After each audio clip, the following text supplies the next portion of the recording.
One of my best friends, Carla, is getting married soon.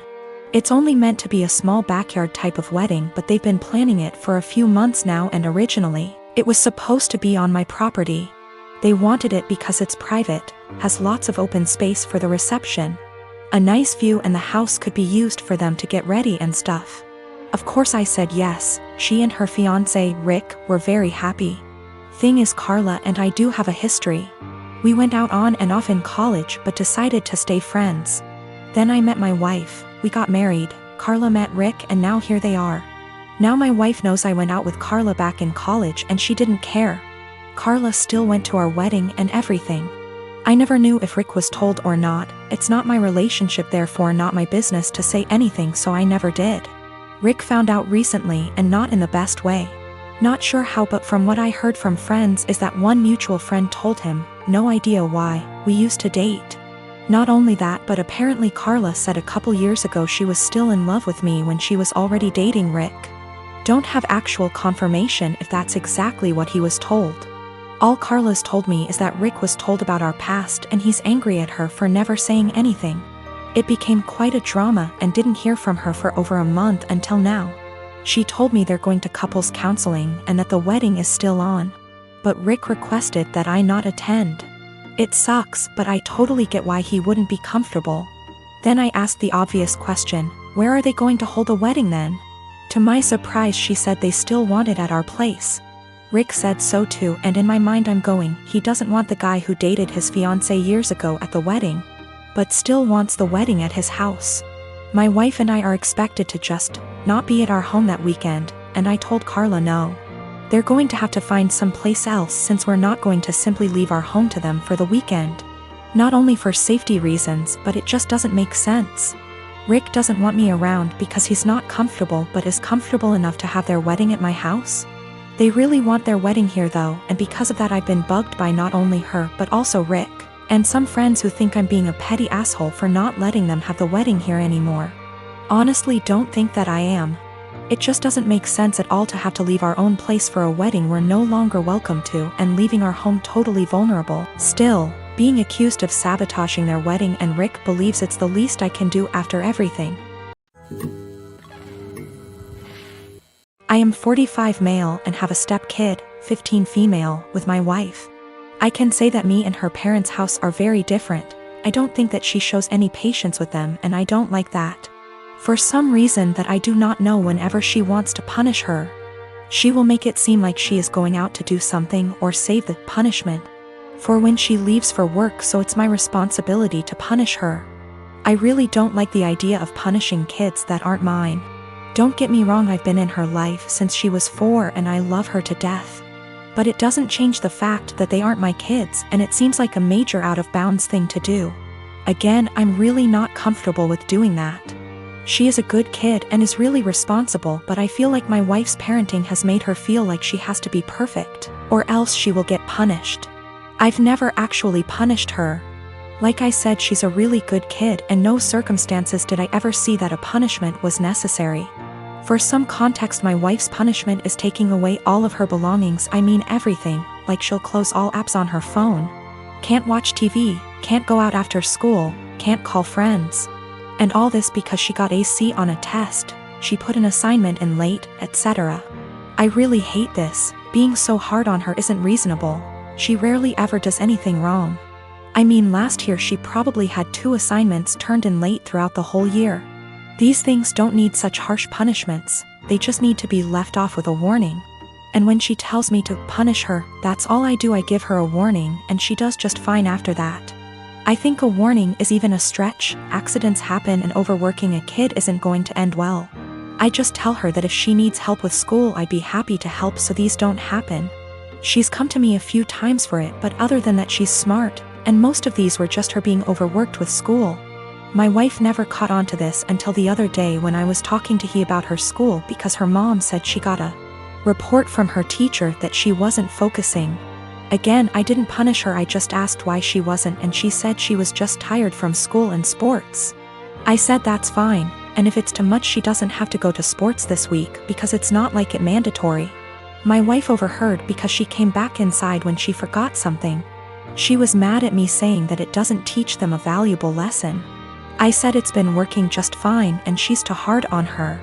She did the whole "I'm just a stepdad" said her way is torturing her kid. She's not focusing in class because she's trying to please everyone and get an A.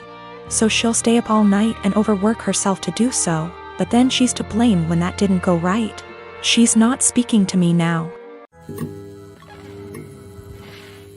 My husband Nick was married to his first wife Vanessa for 5 years, and they had 2 amazing kids, Luke and Lila.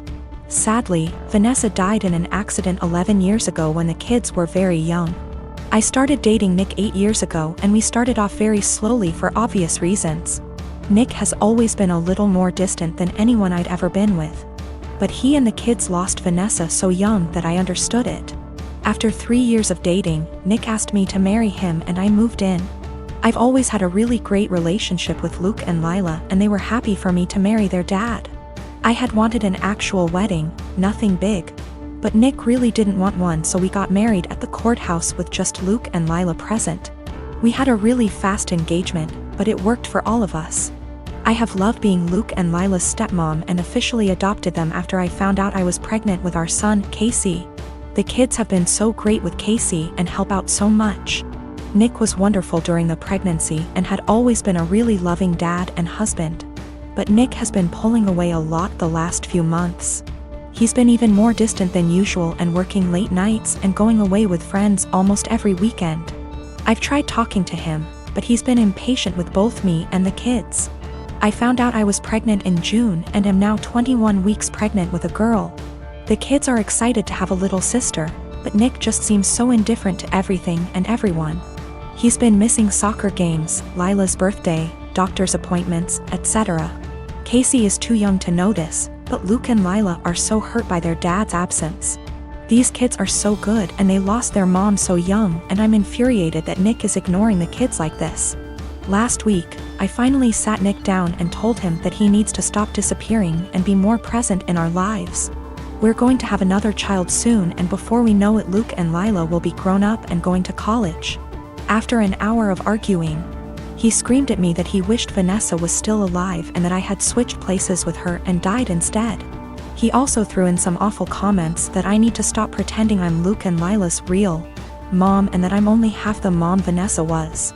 The final straw was him saying that he never even wanted any kids with me, but did it so I'd keep busy and leave him alone. I'm so beyond hurt right now. I know I'm just his second choice. But I've always tried to honor Vanessa and tell Luke and Lila how lucky they were to have her as their mom. I love all of our kids more than anything, and I'm just so heartbroken. Nick barely pays attention to Casey now and doesn't even acknowledge the pregnancy. He somewhat apologized this weekend and took all 3 kids to lunch, but he won't even look me in the eye. He seems like he wants to talk, but he doesn't say anything, and I'm too upset to even be near him. I'm not sure where to go from here. Honestly, I can't even be around Nick right now, and if there weren't any kids involved, I'd leave and never look back. I'm not sure if he's cheating or the thought of a 4th child is stressing him out.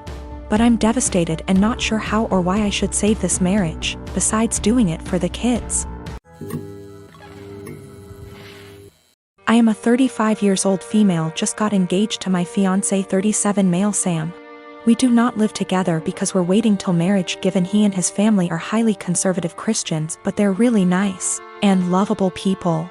I had plans to spend NYE with Sam, but he said he was out for NYE dinner celebration with his parents, then called me again inviting me to join them, and I happily did. His parents were there, they welcomed me and ordered many dishes and desserts and drinks. We celebrated and had great time, that is until it was time to pay. I pulled my wallet out of my bag, letting them know that we'll split the check between us. Sam mumbled, "No, you don't have to, we invited you," but I insisted. He and his parents then stared at me. I asked what was wrong, and both mother-in-law and father-in-law said they didn't have money on them.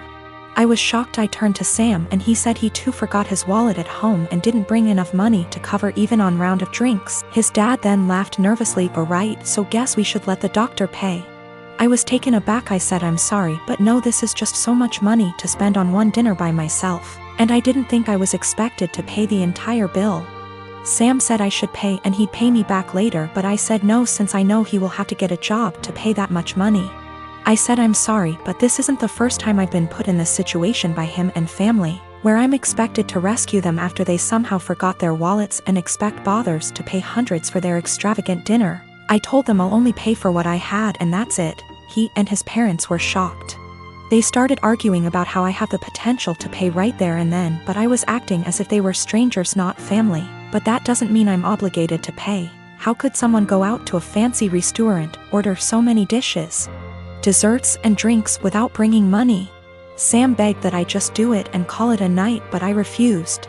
The argument got heated, then I got up and walked out.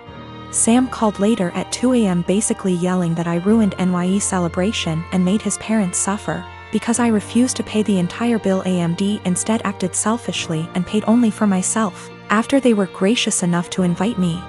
I told him how unfair it was for me to pay. Even if I have a good salary doesn't mean I want to spend it all on fancy dinner. He didn't reply, he just said he'll pray that my parents will let this go, and not resent me after I basically damaged the relationship with them. I felt awful thinking I should have covered the bill instead of leaving.